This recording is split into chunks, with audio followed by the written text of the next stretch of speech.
Tutorial start करने से पहले मैं बता दूं कि मैंने मेरा नया कोर्स लॉन्च कर दिया है जो कि इंग्लिश लैंग्वेज में है, तो उसका प्रोमो चलो देख लेते हैं। Hello everyone, my name is Pank Sharma. People know me from YouTube and Instagram. In this course, we are going to learn some stunning CGI or VFX advertisement using Blender and After Effects. So let's have a look what we are going to learn in this course.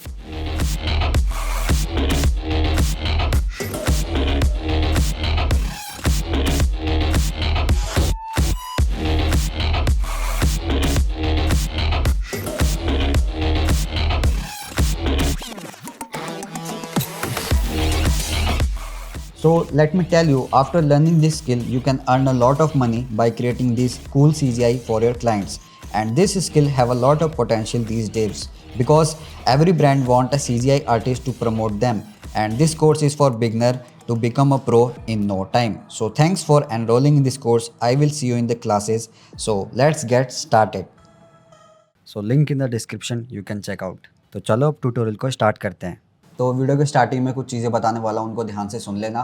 तो मैंने एक कौन सा page खोला हुआ है, export composition data to JSON, और ये दूसरा पेज है एक import composition to Blender. So ये क्या चीज़ है, हम इसे क्यों यूज़ करने वाले हैं। तो आपको याद हो पहले हम यूज़ करा करते थे ए टू ब्लेंड प्लगइन का, जो कि एक पेड प्लगइन है। तो आप लोग हमेशा बोलते रहते थे कि भाई ये पेड प्लगइन है, हमारे लिए कुछ फ्री में लेके आओ जिससे हम tracking data from After Effect to Blender transfer कर सकें। तो ये उसी का इलाज लेके आया हूँ मैं आज, और ये बिल्कुल फ्री है। तो दोनों के लिंक आपको डिस्क्रिप्शन में मिल जाएंगे। तो पहला जो है ये export composition data to JSON, इसको यहाँ से देखो डाउनलोड रॉ फाइल इस तरीके से डाउनलोड कर लेना। और इसके बाद ये दूसरा पेज है जो कि हमारा ब्लेंडर का एड ऑन है, तो इसको भी डायरेक्ट यहाँ पे डाउनलोड रॉ फाइल पे क्लिक करके डाउनलोड कर लेना। तो देखो दोनों चीज़ें हमारी डाउनलोड हो गई हैं, और मैं फ़ोल्डर खोल के दिखाऊं तो यहाँ पे मैंने इसको इस फोल्डर में रख लिया है। तो इसे इंस्टॉल कैसे करना है वो सिखा देता हूँ मैं आपको फटाफट से। तो पहले मैं अपना आफ्टर इफेक्ट ओपन कर लेता हूँ। तो मैं यहाँ पर 2023 यूज़ कर रहा हूँ आफ्टर इफेक्ट, और इससे ये कोई मैटर नहीं करता, आप कोई भी वर्जन यूज़ कर लो, ये सारी चीज़ें सेम तरीके से काम करती हैं। तो यहाँ पे आप देख सकते हो, तो यहाँ पे जाना आपको फाइल और यहाँ पर स्क्रिप्ट। तो देखो यहाँ पर मेरा export composition data to JSON ये पहले से ही आ रहा है क्योंकि मैंने इसे इंस्टॉल कर रखा है। तो आपको क्या करना है, यहाँ पर जाना है इंस्टॉल स्क्रिप्ट फाइल, और आपको वहाँ पर जाना है जहाँ पर आपने तो ये रही वो फाइल, इस पर डबल क्लिक करोगे तो ये कुछ इस तरीके से आ जाएगा। इसके बाद आपको इंस्टॉल कर लेना है, बिल्कुल आसान है। तो ये ओवरराइट के लिए बोल रहा है क्योंकि मैंने पहले से इंस्टॉल करके रखा है, तो मैं स्किप कर देता हूँ इसे। और इसके बाद हम आ जाते हैं अपने ब्लेंडर पे। तो मैं डेस्कटॉप पे चला जाता हूँ। तो हम ब्लेंडर 4.1 यूज़ कर रहे हैं जो बिल्कुल लेटेस्ट है। तो मैं सारी चीज़ों को यहाँ पर डिलीट कर देता हूँ पहले। तो मैं इंपोर्ट में जाऊँगा, यहाँ पर एडिट में जाऊँगा, प्रेफरेंसेस, और यहाँ पर इंस्टॉल। तो देखो ये रहा हमारा एड ऑन, तो ये रहा हमारा add on import com to Blender. इस पर डबल क्लिक करोगे तो यहाँ पर इंस्टॉल हो जाएगा। तो मेरा पहले से इंस्टॉल है, तो मैं आपको दिखा देता हूँ। तो ये रहा, आप देख सकते हो import export import after effect composition. So ये इस तरीके से आ जाएगा, इसको यहाँ से अनेबल कर लेना, और इसके बाद से प्रेफरेंसेस कर लेना, और इसके बाद यहाँ पे जाओगे इंपोर्ट में, और यहाँ पर इंपोर्ट। तो यहाँ पर आप देख सकते हो after effects composition data comma converted JSON file. तो ये इस तरीके से यहाँ पे शो करेगा। तो बाद में हम इसका यूज़ करके इंपोर्ट करेंगे हमारे डेटा को। तो यहाँ तक देखो ये दोनों के लिंक मैं आपको दे दूँगा डिस्क्रिप्शन में। तो दोनों इस तरीके से डाउनलोड करके इंस्टॉल करना है, जो कि बिल्कुल आसान है, कोई बड़ी बात नहीं है। और इसके बाद हमारी जो वीडियो है ये pexel.com से डाउनलोड करने वाले हम। तो इसको आप डाउनलोड कर लेना यहाँ से जाके 1080p में डाउनलोड कर लो इसे, क्योंकि 1080p से ज़्यादा करोगे तो आपका रेंडर काफ़ी ज़्यादा टाइम लगेगा। तो मैं इसे 1080p में डाउनलोड कर रहा हूँ यहाँ पर, और डाउनलोड सिलेक्टेड साइज़। इसके बाद मैं अपने ब्राउज़र को क्लोज़ कर देता हूँ क्योंकि ये ब्राउज़र का कोई भी काम नहीं है। तो मैं आफ्टर इफेक्ट पे वापस आ जाता हूँ, और यहाँ पर हमारी वीडियो है, मैं इसको इंपोर्ट कर लेता हूँ और इसको मैं कंपोजिशन में डाल दूँगा कुछ इस तरीके से। इसके बाद हमारी वीडियो यहाँ पर आ गई है, यहाँ पर आप देख सकते हो कुछ इस तरीके से वीडियो है हमारी, जो कि काफ़ी ज़्यादा हिल रही है। तो हम यहाँ पर ट्रैक पॉइंट्स क्रिएट करेंगे, मतलब कि हमारा सॉलिड क्रिएट करेंगे, और उस डेटा को हम ब्लेंडर में लेके जाएंगे और बाकी सारी चीज़ें 3D में क्रिएट करेंगे। तो उसके लिए क्या करना है, पहले अपनी लेयर को सिलेक्ट करो, एनिमेशन में जाओ और ट्रैक कैमरा कर दो। तो ये थोड़ा टाइम लगेगा और यहाँ पर ट्रैक पॉइंट्स आपको दे देगा। तो ये आपके पीसी पर डिपेंड करता है कि कैसा पीसी आपका। तो देखो मेरा तो काफ़ी ज़्यादा एनालाइज इसको फास्ट वे में कर रहा है, तो आपका मुझे नहीं पता कितना टाइम लेगा, लेकिन इतना ज़्यादा टाइम लगता नहीं, कुछ 10 से 15 सेकंड में हो जाता है, क्योंकि हमारी वीडियो भी कुछ 9 सेकंड की है, ज़्यादा बड़ी नहीं है। तो बस ये होने वाला है, इसके बाद हम बाकी की चीज़ें करेंगे। तो अगर आपके ट्रैक पॉइंट्स ना दिखे तो लेयर को सिलेक्ट करो और यहाँ पर चले जाओ 3D कैमरा ट्रैकर, इस पर क्लिक करते आपके ट्रैक पॉइंट्स दिख जाएंगे। तो देखो मैं इसको सिलेक्ट करना चाहता हूँ क्योंकि यहाँ पर काफ़ी सारे ट्रैक पॉइंट्स हैं, तो मैं इन सारे ट्रैक पॉइंट्स को सिलेक्ट कर लूँगा और आपका प्लेन कुछ इस तरीके से क्रिएट होगा। तो राइट क्लिक करो यहाँ पर क्रिएट सॉलिड एंड कैमरा और इसके बाद मूव करके देख लो तो दिख रहा है आपको कि ये बिल्कुल परफेक्टली ट्रैक हो गया। तो इसको सिलेक्ट करो और कुछ इस तरीके से मूव कर लो अपनी स्क्रीन को और यहाँ पर इसको रोटेट कर लो, इसको Z डायरेक्शन में कर लो, इसको Y डायरेक्शन में ले जाओ और अब हम इसे थोड़ा एडजस्ट करेंगे बिल्कुल अच्छे तरीके से। तो मैं Y डायरेक्शन में इसे कर लेता हूँ, इसको Z डायरेक्शन में कर लेता हूँ। इसकी स्केलिंग को मैं S दबा के स्केलिंग ओपन हो जाएगी, इसकी थोड़ी स्केलिंग को इंक्रीज़ कर लो तो अभी थोड़ा अच्छे से दिख रहा है। तो अब ये बिल्कुल अलाइन हो चुका है हमारे देखो ग्राउंड से, तो बिल्कुल अच्छे तरीके से देखो ये अलाइन हो गया है। यहाँ पर आप देख सकते हो कि ट्रैकिंग भी कितने अच्छे तरीके से काम कर रही है। तो देखो हमारा आफ्टर इफेक्ट का काम पूरा हो गया है। तो इसके बाद क्या करना है आपको, कंट्रोल होल्ड करके इन दोनों ऊपर वाली जो लेयर है ट्रैक सॉलिड और 3D कैमरा, इनको सेलेक्ट कर लेना है और आपको जाना है फाइल में और स्क्रिप्ट और यहाँ पर export composition data to JSON। यहाँ पर देखो ये फ़ाइल क्रिएट करनी है आपको जो यहाँ से डेटा होगा। बाकी सेटिंग्स आपको ऐसी रहने देनी, किसी को छेड़ना मत। अगर कुछ अलग है तो इस तरीके से कर लेना। तो मैं ब्राउज़ कर लेता हूँ कहाँ पे मुझे सेव करना है डेटा और यहाँ पर ट्रैकिंग डेटा के नेम से सेव कर लेता हूँ, सेव और एंड एक्सपोर्ट कर दूँगा। तो इसके बाद आप आफ्टर इफेक्ट को बंद कर सकते हो क्योंकि हमारा ट्रैकिंग यहाँ पे देख सकते हो काफ़ी अच्छे तरीके से हो गया है। तो मैं आफ्टर इफेक्ट को बंद कर देता हूँ। इसके बाद हमें ब्लेंडर में जाना है। तो देखो मैं ब्लेंडर में आ गया हूँ। पहले मैं स्क्रीन कास्ट कीज़ वगैरह को अनेबल कर देता हूँ ताकि आप सारे बटन्स वगैरह यहाँ पर देख पाओ नीचे। तो इसके बाद देखो मैं फाइल में जाऊँगा, इंपोर्ट, और यहाँ से जो हमने ऐड ऑन इंस्टॉल किया था उसकी हेल्प से हम यहाँ पर उस जो हमारा डेटा था उसको ट्रांसफ़र किया था उसको यहाँ पर इंपोर्ट कर लेना। तो ट्रैकिंग डेटा डॉट JSON यहाँ पर आ गया है। और इसके बाद एक चीज़ फिक्स करनी होती है यहाँ पर आप देख सकते हो कि आफ्टर इफेक्ट में जो कि हमारा जो एनिमेशन है वो फर्स्ट फ्रेम से स्टार्ट होता है, सॉरी 0 फ्रेम से स्टार्ट होता है आफ्टर इफेक्ट में, और ब्लेंडर में होता है 1 फ्रेम से। तो इसने 0 पे लगा दिया इसे। तो इसको क्या करना है, इसको आपको आगे ड्रैग कर लेना ताकि आपका एनिमेशन 1 से स्टार्ट हो। तो सारा एनिमेशन की फ्रेम्स के साथ बिल्कुल परफेक्ट वे में काम करेगा। तो इसके बाद क्या करना है, जो हमारा प्लेन है ये बिल्कुल ओरिजिन पे सेट करना है अच्छे से। तो उसके लिए कुछ चीज़ें करनी पड़ती है, डायरेक्टली सेट नहीं होगा ये। तो पहले तो मैं क्या कर लेता हूँ, कैमरा व्यू पे जाता हूँ, नमपैड में 0 दबा के कैमरा व्यू। तो यहाँ पर आप देख सकते हो कैमरा का व्यू है जो हॉरिजॉन्टल फॉर्म में और हमारी वीडियो थी वर्टिकल फॉर्म में। तो कैमरा को सिलेक्ट कर लो, वैसे ही कैमरा ना भी सिलेक्ट करो तो कोई फ़र्क नहीं पड़ेगा। तो आउटपुट में चले जाओ, यहाँ पर 1080 बाय 1920 कर लो क्योंकि हमारी जो वीडियो का रिजोल्यूशन था वो 1080 बाय 1920 था। मैंने pixel.com से डाउनलोड करते टाइम देख लिया था। तो यहाँ पर आप देख सकते हो बिल्कुल अच्छे से ट्रैक हो गया है। तो इसके बाद हमें कुछ चीज़ें फिक्स करनी है। तो यहाँ पर हमें एक एम्प्टी क्रिएट करना है और उस एम्प्टी की हेल्प से दोनों को यहाँ पर अलाइन कर लेना है ताकि हमारा जो सीन है वो ओरिजिन से स्टार्ट हो। तो Shift+A, एम्प्टी में जाओ, एक एम्प्टी क्रिएट कर लो और इसके बाद ये जो कैमरा के पीछे आपको ये चीज़ दिख रही है ना जो एम्प्टी कनेक्टेड है, इसको सिलेक्ट करना है जिससे एनिमेशन हमारा पूरा कनेक्टेड है। इसके बाद शिफ्ट होल्ड करके आपको अभी जो आपने क्रिएट करा है एम्प्टी, इसको सिलेक्ट कर लो और इसके बाद Ctrl+P and object keep transform कर दो। और इसके बाद ये आपको यहाँ से इस प्लेन को सिलेक्ट नहीं करना है, यहाँ से करना है आपको ट्रैक सॉलिड एंड ओरिएंटेशन, ताकि इसका जो इसका जो एम्प्टी है वो सिलेक्ट हो ना कि प्लेन हो। और इसके बाद शिफ्ट होल्ड करके अगेन हमारा जो एम्प्टी था उसको सिलेक्ट कर लो और Ctrl+P दबा के ऑब्जेक्ट कीप ट्रांसफॉर्म कर दो। तो इसकी हेल्प से अब हम सारी चीज़ों को सेंटर में सेट करेंगे। तो कैसे करना है वो, तो नंपैड में 1 दबाओ तो आपका साइड व्यू आ जाएगा। और देखो एम्प्टी हमारा सिलेक्टेड है, मूव टूल पर जाके भी आप कर सकते हो लेकिन मैं शॉर्टकट तरीके से करूँगा, G देन Z, तो ये Z डायरेक्शन ऊपर हो जाएगा। और इसके हेल्प से मैं थोड़ा ऊपर चला देता हूँ, G देन Z, तो यहाँ पर आ गया है। इसके बाद इसे R डायरेक्शन में रोटेट करना है, R then Z, sorry R then X,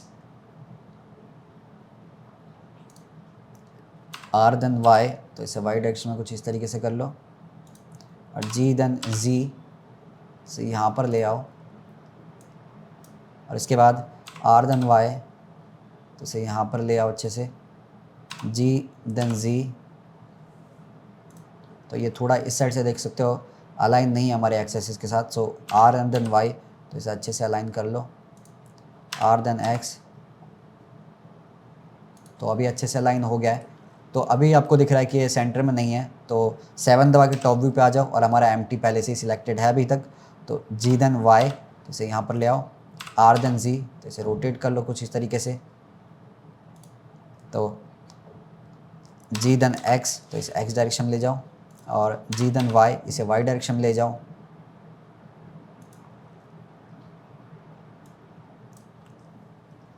जी देन एक्स, इसे एक्स डायरेक्शन में ले जाता हूँ। तो यहाँ पर आप देख सकते हो जो हमारा प्लेन का एम्प्टी था वो बिल्कुल सेंटर में आ गया, और हमारा जो प्लेन है वो बिल्कुल सेंटर में आ गया सीन के। तो हम सारी चीज़ें यहाँ से क्रिएट करना स्टार्ट करेंगे। तो 0 दबा दो, कैमरा के ऊपर आ जाओ। इसके बाद आपको यहाँ पर आपकी वीडियो नहीं दिखाई दे रही, तो कैमरा को सिलेक्ट कर लो और यहाँ पर कैमरा सेटिंग्स पे जाओ, बैकग्राउंड इमेजेस को अनेबल कर दो, add image and movie clip and open.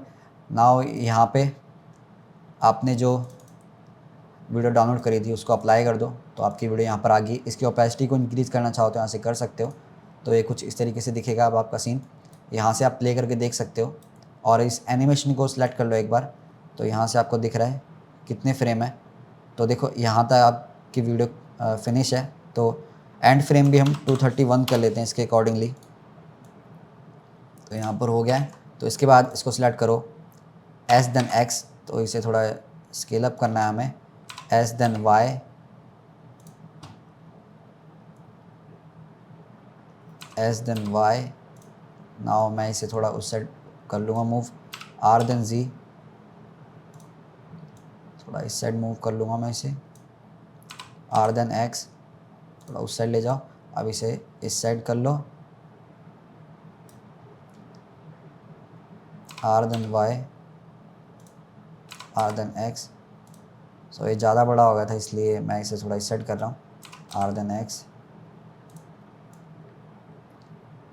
तो यहाँ पर आप देख सकते हो हमारा पूरा एरिया यहाँ पर कवर हो गया है। तो कुछ इस तरीके से देखो यहाँ पर सारी चीज़ें क्रिएट करनी थी। इसके बाद हमें यहाँ पर अपनी बोटल्स वगैरह लेके आनी है और बाकी सारी चीज़ें हम यहाँ पर क्रिएट करेंगे। तो उससे पहले देखो मुझे थोड़ा सा ना ये इस साइड लग रहा है, इस साइड झुक रहा है, तो उसके लिए क्या करूँगा, आर देन एक्स। तो अब सही लग रहा है मुझे, मैं कैमरा के ऊपर आ जाता हूँ।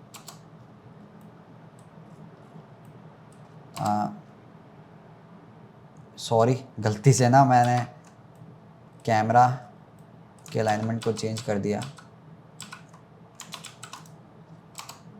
तो अब सही है। तो इसको थोड़ा मैं इससे रोटेट कर लेता हूँ।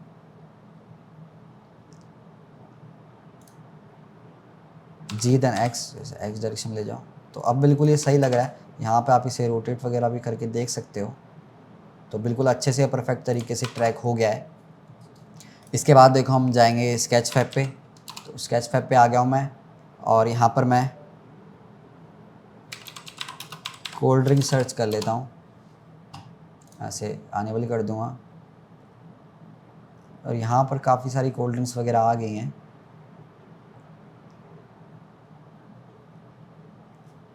तो जो भी हमें पसंद आएगा हम उसे डाउनलोड करेंगे।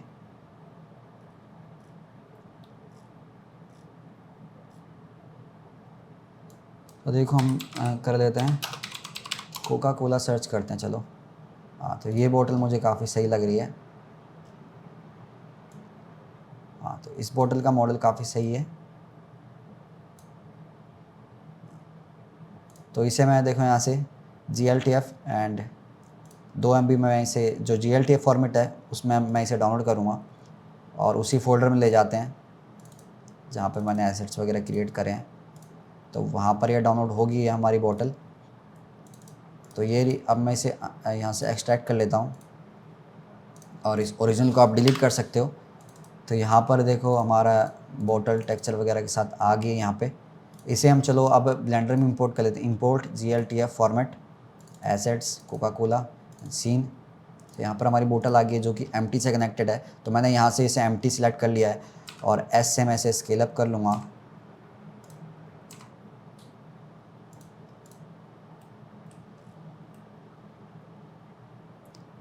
तो देखो मुझे थोड़ा सीन ना टेढ़ा दिखाई दे रहा है, अगर आपको भी दिख रहा है तो बताओ, क्योंकि यहाँ पे देख सकते हो।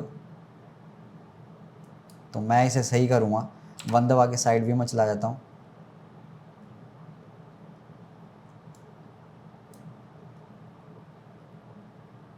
तो मैं इसको सिलेक्ट करूँगा, जो हमारा एम्प्टी था, R then X, R then Y,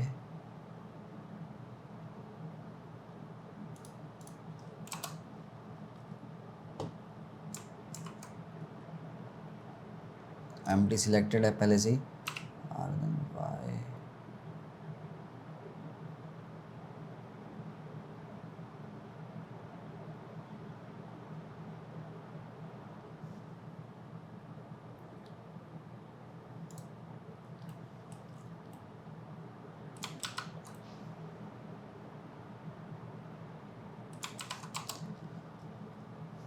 तो यहाँ पर देखो हमारा सीन सही लग रहा है। अब इतना ज़्यादा टेढ़ा नहीं है, थोड़ा बहुत टेढ़ा है लेकिन चल जाएगा काम।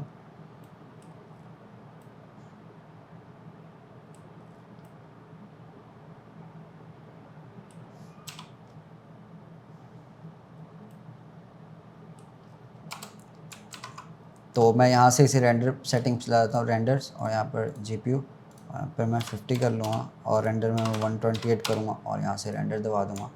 तो रेंडर करने के बाद आपका सीन कुछ इस तरीके से दिखाई दे रहा है। तो चलो हमें एक एसिड एयर की ज़रूरत पड़ेगी यहाँ पर। तो मैं पॉली7 वेबसाइट पर आ जाता हूँ। तो यहाँ पर काफ़ी सारे एच डी आए हैं। तो हमारा सीन पहले हम देख लेते हैं। यहाँ से मैं ट्रांसपेरेंट को अनेबल कर दूँगा। यहाँ पर हमारा स्काई कुछ इस तरीके से, तो मुझे लग रहा है ये वाला सही काम करेगा, इसमें स्काई सेम है। तो ये डाउनलोड हो रहा है अभी फ़िलहाल। तो यहाँ पर मैंने एसेट्स वाले फ़ोल्डर में इसे रख लिया है। तो अभी हम इसे अप्लाई करेंगे। तो यहाँ पर वर्ल्ड प्रॉपर्टीज़ में आ जाओ और यहाँ पे क्लिक करके environment texture and open and assets, तो इसे अप्लाई कर दो। तो अप्लाई करने के बाद ऐसा दिखाई दे रहा है और इसको हमें शेडो कैचर में बदलना है।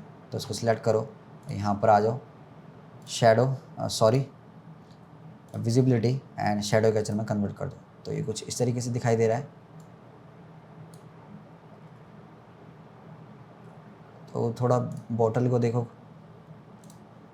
थोड़ा सा ना हम बॉटल को ही अगर कर लें ऐसा तो हमारा सीन थोड़ा सीधा लगेगा। हाँ, तो अब काफ़ी सही लग रहा है हमारा सीन और बॉटल है वो भी अच्छे से ट्रैक हो गई है। तो इसके बाद हमें यहाँ पर एक देखो सीवर की जो कैप होती है वो चाहिए। उससे पहले मैं इसे थोड़ा पीछे रोटेट कर लूँगा, मतलब कि मूव कर लूँगा। यहाँ पर बिल्कुल परफेक्ट लग रहा है। तो मैं स्केच फैब पे आ जाता हूँ वापस और यहाँ पे हम सर्च करेंगे सीवर कैप। तो ये वाला जो मॉडल है काफ़ी सही है ये। तो मैं डाउनलोड पे जाऊँगा और GLTF फॉर्मेट में इसे डाउनलोड करूँगा। तो ये रहा, इसको मैं एक्सट्रैक्ट कर लूँगा और इस ओरिजिनल को डिलीट कर दूँगा। और इसके बाद देखो इंपोर्ट में जाऊँगा, GLTF फॉर्मेट, और बैक आ जाऊँगा और सीवर जो रोड कैप है उसको हम यहाँ पे इंपोर्ट कर लेंगे। और ये एम्प्टी के साथ कनेक्टेड है। तो मैं इसे देखो S से स्केल अप कर लूँगा थोड़ा, 7 से टॉप व्यू में आ जाऊँगा और इसको देखो मैं इसके सेंटर में ले आता हूँ।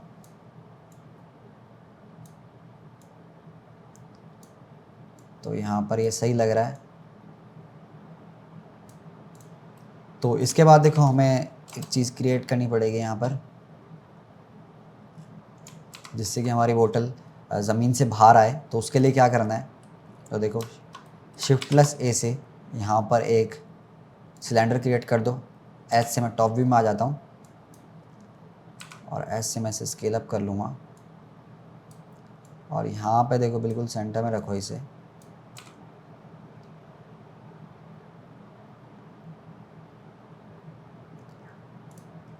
मैं इसको सेंटर में रखने की पूरी ट्राई करूँगा।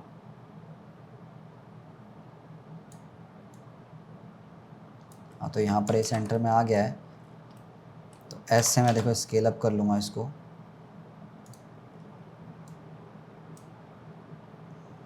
और इसके बाद हम सॉलिड व्यू में आ जाते हैं पहले। तो इसके बाद मैं मॉडिफायर्स में जाऊँगा और यहाँ पर मैं क्या क्रिएट करूँगा, जनरेट में जाऊँगा और बेवल्स वगैरह क्रिएट करेंगे हम यहाँ पे। तो सेगमेंट्स को इंक्रीज़ कर दो ताकि ये थोड़ा अच्छे से क्रिएट हो जाए एंड शेड स्मूथ कर दूँगा। शेड फ्लैट भी कर सकते हैं, sorry, shade smooth by angle. तो हाँ, अब ये बिल्कुल परफेक्ट लग रहा है।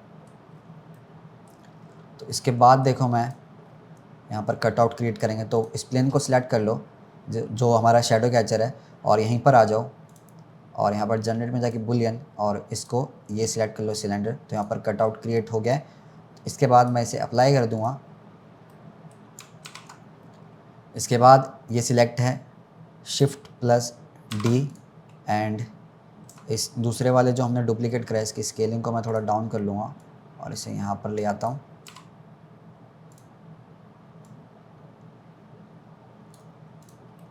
तो ये यहाँ पर आ गया है।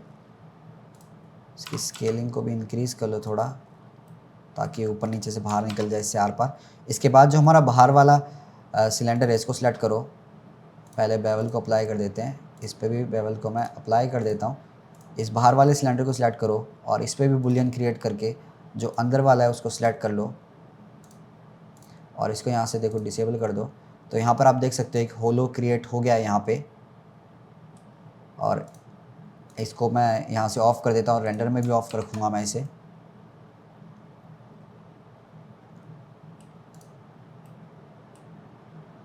तो मैं इसे थोड़ा ऊपर ले जाके देखता हूँ यहाँ पर। हाँ, तो यहाँ पर होलो क्रिएट हो गया है एक। तो इसे मैं यहाँ से डिसेबल करके देख लेता हूँ एक बार, और इसको मैं मूव कर लेता हूँ एक बार। हाँ, तो यहाँ पर होलो क्रिएट है। यहाँ पर हमारा सिलेंडर हो गया है। इसको मैं थोड़ा देखो नीचे मूव करूँगा। अगर इसको मैं हटाऊँ यहाँ से, तो यहाँ से आप देख सकते हो G और S से मैं इसकी स्केलिंग को इंक्रीज़ कर दूँगा।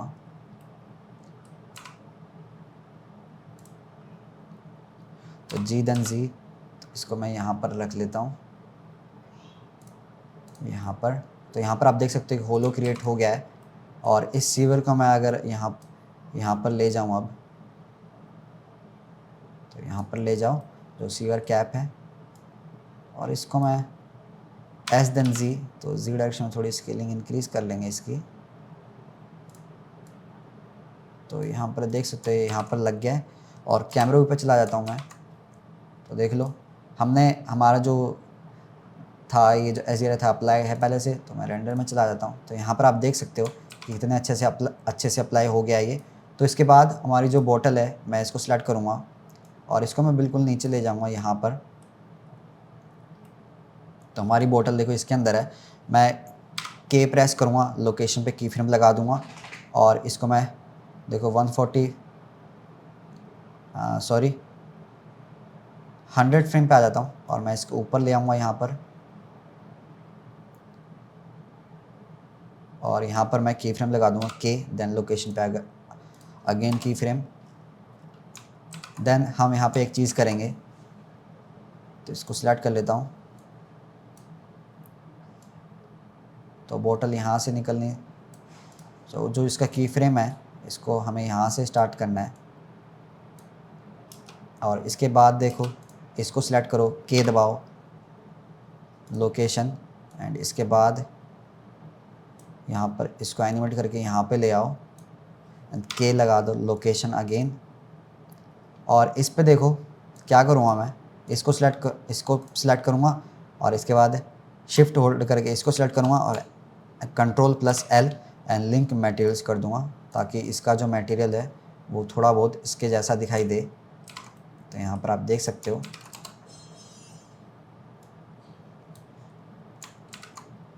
तो ये इसके अंदर से निकल के आ रही है बोतल। तो बोतल का साइज़ थोड़ा इंक्रीज़ कर लो आप, ताकि थोड़ी और अच्छी दिखाई दे ये। तो यहाँ पर आप देख सकते हो कि कुछ इस तरीके से काम कर रहा है अब हमारा सीन। तो कितना अच्छा दिखाई दे रहा है हमारा सीन। तो ये सारी चीज़ें हो गई हैं। तो यहाँ से देखो मैं यहाँ पर जाऊँगा, तो यहाँ पर मैक्स सैम्पल्स वगैरह पहले से ही सेट है सब कुछ। इसके बाद मैं जाऊँगा रेंडर इमेज, तो हम रेंडर करके देख लेते हैं एक बार। तो यहाँ पर हमारा देखो सीन ये रेंडर हो गया है। इसके बाद आपको आ जाना है कंपोजिटिंग में, क्योंकि हमें वीडियो के साथ इसे रेंडर करना है। तो यहाँ से इसको यहाँ पर ले जाओ, और इसके बाद Shift+A से यहाँ पर मूवी क्लिप क्रिएट कर दो एक, और इसके बाद यहाँ पर एक अल्फ़ा ओवर की नोड ले आओ और इसके बाद इमेज को इमेज में और इस वाले को डिस्कनेक्ट करके इसमें, और इसके बाद यहाँ पर एक व्यूअर की नोड क्रिएट कर लो यहाँ पर और इसको इससे कनेक्ट कर दो और इसी को दोबारा इस इमेज से कनेक्ट कर दो। तो इसके बाद यहाँ पर दिख रहा है आपको कोई भी वीडियो नहीं दिखाई दे रही, वी दबाओगे तो जूम आउट हो जाएगा। यहाँ पर आपको क्या करना है, इस पे वीडियो लगा देनी है आपको अपनी। तो ये रही वो वीडियो, ये लगाते ही आप देख सकते हो कि हमारा सीन कितना रियलिस्टिक दिखाई दे रहा है। यहाँ पे आप देख सकते हो। तो ऑल्ट प्लस वी से जूम होता है और वी से जूम आउट होता है, और मिडिल माउस के मिडिल बटन को होल्ड करोगे तो ये इस तरीके से मूव होगा, जूम आउट करोगे तो यहाँ से हो जाएगा। और अगर चाहते हो इस वीडियो को यहाँ पर मूव करना तो व्यूअर को सिलेक्ट करो, ये आइकन आ जाएगा जो आपको दिख रहा है, इस तरीके से कर सकते हो। एंड ऑल्ट वी से जूम कर सकते हो। तो किसी और चीज़ को सिलेक्ट करोगे तो ये आइकन भी चला जाएगा। तो इस तरीके से आपको ये सीन क्रिएट करना था। तो यहाँ पर ये सीन हमारा क्रिएट हो गया है। इसके बाद मैं लेआउट में वापस आ जाता हूँ। तो सारी चीज़ें हमारी हो गई हैं, आपको कोई भी चीज़ करने की ज़रूरत नहीं है। एक चीज़ कर लेते हैं बस, यहाँ पर मोशन ब्लर को अनेबल कर लो ताकि जो आपका एनिमेशन है उसमें थोड़ा मोशन हो। तो मैं फ़िलहाल देखो यहाँ से टच तो नहीं कर रहा ना इससे, नहीं कर रहा, तो बिल्कुल परफेक्ट तरीके से काम कर रहा है हमारा सब कुछ। हाँ सही है। तो यहाँ पर देखो ये जब मोशन में है तो यहाँ पर आप रेंडर करके रेंडर इमेज कर लो। तो यहाँ पर आप देख लेना अभी मोशन ब्लर लग रखा है इस पर। हाँ तो सारी चीज़ें अच्छे से काम कर रही है, इस पर मोशन ब्लर भी लग रखा है। तो कंट्रोल ऐसे मैं सेव कर लूँगा और यहाँ पर आउटपुट में जाऊँगा और कंप्रेशन की वैल्यू को 0 कर दूँगा और यहाँ पर RGB ए रहने दो चाहे, इससे कोई फ़र्क नहीं पड़ेगा क्योंकि बैकग्राउंड में वीडियो लग चुकी है। तो ट्रांसपेरेंट का कोई मतलब नहीं बनता, कोई भी चीज़ें ट्रांसपेरेंट में निकल के नहीं आने वाली। तो अब आउटपुट को मैं सेट कर लेता हूँ जहाँ पर मुझे चाहिए इसका आउटपुट। तो यहाँ पर मैं फ़ोल्डर में आके यहाँ पर एक रेंडर नेम से फ़ोल्डर क्रिएट कर लूँगा और एक्सेप्ट, एंड सारी चीज़ें सही हैं। कंप्रेशन को 0 कर लेना, इसके अलावा कोई भी चीज़ आपको छेड़ने की ज़रूरत नहीं है। तो सारी चीज़ें हमारी हो गई हैं। इसके बाद यहाँ पर रेंडर एनिमेशन कर सकते हो। तो आपके जितने भी फ्रेम हैं, एक बार मैं यहाँ से इसको कैंसिल कर देता हूँ। तो यहाँ पर आप देख सकते हो तो 231 फ्रेम है, तो यहाँ से रेंडर एनिमेशन कर दो। तो मैं मिलता हूँ वापस से 231 फ्रेम रेंडर होने के बाद, और उसके बाद हम इमेज सीक्वेंस को एक वीडियो में कन्वर्ट करेंगे आफ्टर इफेक्ट का यूज़ करके। तो रेंडर करने के बाद मैं आपको वापस मिलता हूँ। तो यहाँ पर आप देख सकते हो कि हमारे 230 फ्रेम जितने भी फ्रेम थे मतलब वो रेंडर हो चुके हैं पूरी वीडियो के साथ। तो अभी हम इसे आफ्टर इफेक्ट का यूज़ करके इमेज सीक्वेंस को एक वीडियो में कन्वर्ट करेंगे। तो मैं देखो यहाँ पर आफ्टर इफेक्ट ओपन कर लेता हूँ, यहाँ पर प्रोजेक्ट में जाऊँगा और यहाँ पर डबल क्लिक कर दूँगा और इसके बाद मैं जाऊँगा उसी फोल्डर में जहाँ पर हमने उसे अभी रेंडर करा था। तो देखो यहाँ पर आपको फर्स्ट फ्रेम को सिलेक्ट कर लेना है और यहाँ पर PNG सीक्वेंस को अनेबल कर लेना, और ध्यान रखना कि फर्स्ट फ्रेम को ही सिलेक्ट करना है, वरना अगर किसी फ्रेम को और 4 फ्रेम को स्टार्ट कर लोगे सिलेक्ट कर लोगे तो वो 4th फ्रेम से ही इमेज सीक्वेंस क्रिएट कर देगा। तो फर्स्ट फ्रेम को सिलेक्ट करके इमेज PNG सीक्वेंस को अनेबल कर दो और इंपोर्ट कर दो। तो यहाँ पर आपका सीक्वेंस आ गया और राइट क्लिक करके यहाँ पर इंटरप्रेट फुटेज में जाके अगर यहाँ से चाहो तो आप फ्रेम रेट को कम भी कर सकते हो। तो मैं यहाँ पर फ्रेम रेट 24 कर देता हूँ और इसको उठा के यहाँ पर कंपोजिशन में डाल दूँगा। तो इसके बाद आप देख सकते हो कि कितना बढ़िया से ट्रैक हो गया है और यहाँ से ये एनिमेशन है हमारा, और यहाँ से देखो हमारी बोतल यहाँ से निकल के आ रही है। तो हमारा एनिमेशन देख सकते हो कितना अच्छे से ट्रैक है और एनिमेशन भी काफ़ी बढ़िया से बन चुका है। तो इस तरीके से करना था आपको। इसके बाद Ctrl+M दबा दो और यहाँ पर आउटपुट में जाके मैं मेरी सेटिंग्स बता देता हूँ। मैं ज़्यादातर जो करता हूँ मैं यहाँ पर फॉर्मेट में आके यहाँ पर 50 कर देता हूँ, क्योंकि 50 मैक्स टू मैक्स Mbps इसका टारगेट जो बिट रेट है, मतलब कि ये बिल्कुल हाईएस्ट क्वालिटी में रेंडर करके देगा। तो यहाँ से ओके कर दो और आउटपुट को जहाँ पर आप सेट करना चाहो वहाँ पर सेट कर सकते हो। तो मैं डेस्कटॉप पर कर लेता हूँ like bottle CGI and save and export. तो ये वहाँ पर एक्सपोर्ट हो रहा है। तो यहाँ पर देख सकते हो 230 फ्रेम से ये एक्सपोर्ट कर देगा। और उसके बाद मैं डेस्कटॉप पे आपको जाके वीडियो दिखा देता हूँ कि कैसी लग रही है हमारी वीडियो। तो ये रही हमारी वीडियो। तो यहाँ पर आप देख सकते हो कि जो हमारा फाइनल आउटपुट है वो काफ़ी कितना बढ़िया तरीके से निकल के आया है और जो कि बिल्कुल रियलिस्टिक लग रहा है। तो इस तरीके से आप ये क्रिएट कर सकते हो। और इस चैनल पर नए हो तो सब्सक्राइब कर देना और बेल आइकन को भी दबा लेना ताकि नई वीडियोज़ आएँ तो सबसे पहले नोटिफिकेशन आपको पहुँच जाए। क्योंकि अब जल्दी जल्दी थोड़े ट्यूटोरियल्स लाने वाला हूँ मैं, और 30 के सब्सक्राइबर कराओ जल्दी से जल्दी। मैं आप लोगों के लिए ऐसी ऐसी नई चीज़ें लाता रहूँगा। तो आई होप कि आपको इससे कुछ सीखने को मिला होगा। तो सब्सक्राइब तो देखो ज़रूर से कर दो, और लाइक भी कर देना इस वीडियो को, और कुछ दिक्कत आ रही तो कमेंट सेक्शन में पूछ लेना। तो मैं मिलता हूँ नेक्स्ट वीडियो में, तब तक के लिए पीस आउट।